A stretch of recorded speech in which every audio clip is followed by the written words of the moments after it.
ഞാൻ ചതുരത്തിലുള്ളൊരു വെളുത്ത വീടും അതിൻ്റെ മുന്നിൽ കൂടി പോകുന്ന പൂഴി കൊണ്ട് നിർമ്മിച്ച ഒരു വഴിയും കാണുന്നു. അശ്വാരൂഢന്മാർ ആ റോഡിൽ കൂടി അങ്ങോട്ടും ഇങ്ങോട്ടും പോകുന്നു. ഖാദറിൽ ഹിപ്നോനിദ്രയിൽ സ്വരം താഴ്ത്തി എന്നോട് സംസാരിച്ചു. ഇവിടെ ധാരാളം മരങ്ങളുണ്ട്, കൃഷിഭൂമിയാണ്, ഒരു വലിയ വീടും അതോടൊപ്പം ചെറിയ ധാരാളം വീടുകളുമുണ്ട്. അടിമകളുടെ വീടുകളാണോ ഇതെന്ന് സംശയമുണ്ട്. അവിടെ നല്ല ചൂടാണ്. ഇതൊരു സൗത്ത് വെർജീനിയ അല്ലേ? വർഷം 1873. ഞാനീ വായിച്ചത് ഡോക്ടർ ബ്രിയാൻ എൽ ബീസിൻ്റെ നിരവധി ജന്മങ്ങൾ അനവധി ഗുരുക്കന്മാർ, മെനി ലീവ്സ് മെനി മാസ്റ്റേഴ്സ് എന്ന DC ബുക്സ് ഇറക്കിയിട്ടുള്ള ഒരു പുസ്തകത്തെക്കുറിച്ചാണ്. ഈ പുസ്തകത്തിൽ ബ്രിയാൻ എൽവിസ് പറയുന്നത്, അദ്ദേഹം മനോരോഗ വിദഗ്ധനാണ്. ഇദ്ദേഹം കാതറിൻ എന്ന് പറയുന്ന അദ്ദേഹത്തിൻ്റെ മുന്നിലെത്തിയ ഒരു മനോരോഗിയെ വിശദമായി ഫോളോ ചെയ്യുകയും പഠിക്കുകയും അവരുടെ പൂർവ്വജന്മങ്ങളെക്കുറിച്ച്, ഞാൻ 1873 കാര്യമാണല്ലോ ഇപ്പോൾ പറഞ്ഞത്. ഖാദറിൻ 1873 എവിടെയായിരുന്നു എന്നുള്ളത് പറഞ്ഞ കാര്യമാണ് പറഞ്ഞത്. ഈ പറയുന്ന ഓരോ സ്ഥലവും ഖാദറിൻ ഡോക്ടർ ബ്രിയാൻ എൽവീസിനോട് പറഞ്ഞ ഓരോ സ്ഥലവും എങ്ങനെയായോ എന്ന് ചരിത്ര പുസ്തകങ്ങളിലെയും ആർക്കൈവ്സിൻ്റെ സഹായത്താലും അല്ലാതെയുമൊക്കെ ഈ ഡോക്ടർ പഠനം നടത്തിയിട്ടുണ്ട്. ഡോക്ടർ പഠനം നടത്തിയതിനു ശേഷം പറഞ്ഞത് പൂർവ്വജന്മമുണ്ട്, തുടർച്ചയുണ്ട്. ഇതിൽ സ്വാമി വിവേകാനന്ദൻ്റെ ചില നിരീക്ഷണങ്ങളുണ്ട്. 32 വയസ്സിനകം യേശുദേവൻ എങ്ങനെയാണ് ഇത്രയും വലിയ മാസ്മരിക വ്യക്തിത്വമായി മാറാൻ കഴിഞ്ഞത്? 32 വയസ്സാകുമ്പോൾ ശ്രീനാരായണ ഗുരുദേവൻ ശിവപ്രതിഷ്ഠ നടത്തുന്ന നിലയിലേക്ക് ഉയരുന്നുണ്ട്. 36 വയസ്സിനകം തന്നെ ആദിശങ്കരൻ സർവജ്ഞപീഠം കയറുന്നുണ്ട്. എന്തിനു പറയുന്നു? നമ്മുടെ റിയാലിറ്റി ഷോകളൊക്കെ എടുത്തു നോക്കൂ. വളരെ കൊച്ചുകുട്ടികൾ അത്ഭുതകരമായ രീതിയിൽ പാടുന്നു, ഡാൻസ് ചെയ്യുന്നു, ശ്ലോകങ്ങൾ ചൊല്ലുന്നു, കോടിക്കണക്കിന് വാക്കുകൾ ഒരേ സമയം അവർ ഉച്ചരിക്കുന്നു.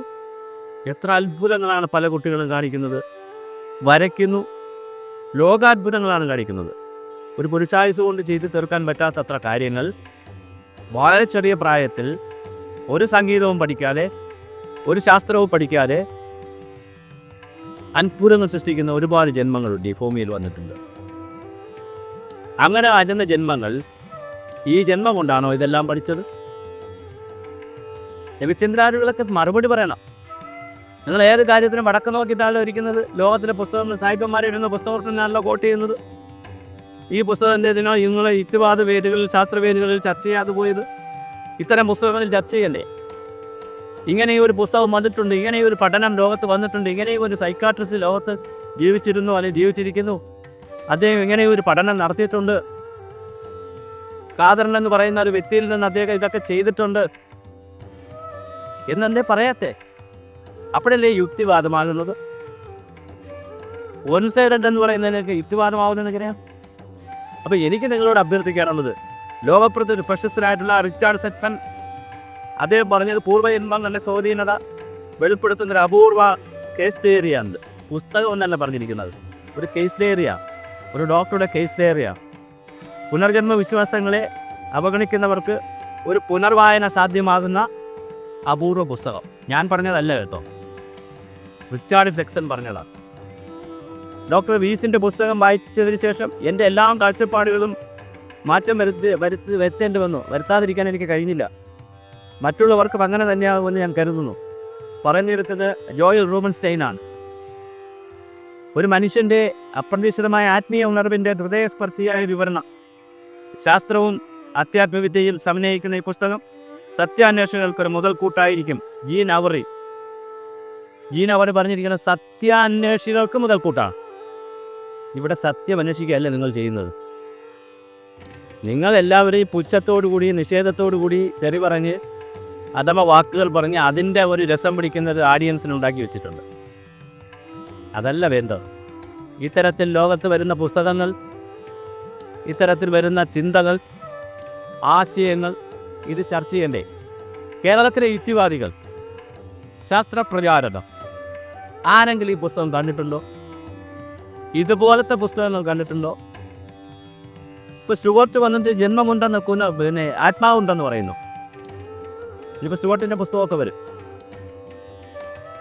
ഇതൊക്കെ തന്നെയാണ് ഭാരതത്തിൽ പറഞ്ഞിരുന്ന 3 കാര്യങ്ങൾ. ഭാരതത്തിൻ്റെ ആത്മീയതയിൽ പറയുന്ന, ആത്മജ്ഞാനത്തിൽ പറയുന്ന 3 കാര്യങ്ങൾ. 1, ആത്മാവുണ്ട്, ഇപ്പോൾ ശാസ്ത്രം തെളിയിച്ചു തരുന്നു. 2, പുനർജന്മമുണ്ട്, ശാസ്ത്രം തെളിയിച്ചു തരുന്നു. 3, മോക്ഷമുണ്ട്. മോക്ഷം ലിബറേഷനാണ്, അതുണ്ടല്ലോ. അതിനിപ്പോൾ തെളിയിക്കേണ്ട കാര്യമൊന്നുമില്ല, സ്വാതന്ത്ര്യമാണ്. ഒന്നിൽ നിന്ന് അടുത്തതിലേക്കുള്ള മോക്ഷം എന്ന് പറയുന്നുണ്ടല്ലോ. ഇനി പ്രപഞ്ചം തന്നെ തുടർച്ചയല്ലേ പുനർജന്മത്തിൽ? ഇതിൽ തന്നെ ചിന്തിക്കാം, ചിന്ത ഇതിലേക്ക് കൊണ്ടുവരാം. പുനർജന്മം എന്ന് പറഞ്ഞാൽ വീണ്ടും ജനിക്കുന്നല്ലേ. ഗോപാലൻ ഗോപാലനായി, ദിവാരൻ ദിവാരനായി, മാധവി മാധവിയുമായി അങ്ങനെയല്ല ജനിക്കുന്നത്. അങ്ങനെ പറയുകയാണെങ്കിൽ ഈ യുക്തിവാദികളും ഈ ചേട്ടന്മാരൊക്കെ പറയുന്നത് കറക്റ്റാണ്. അങ്ങനെയല്ല. നമ്മുടെ മാറ്ററാണ്, എനർജിയാണ്. മനുഷ്യൻ്റെ ഊർജ്ജവും മാറ്ററും എല്ലാം ശരീരത്തിൽ സ്പേസിലേക്ക്, ഭൂമിയിലേക്ക് പോയാൽ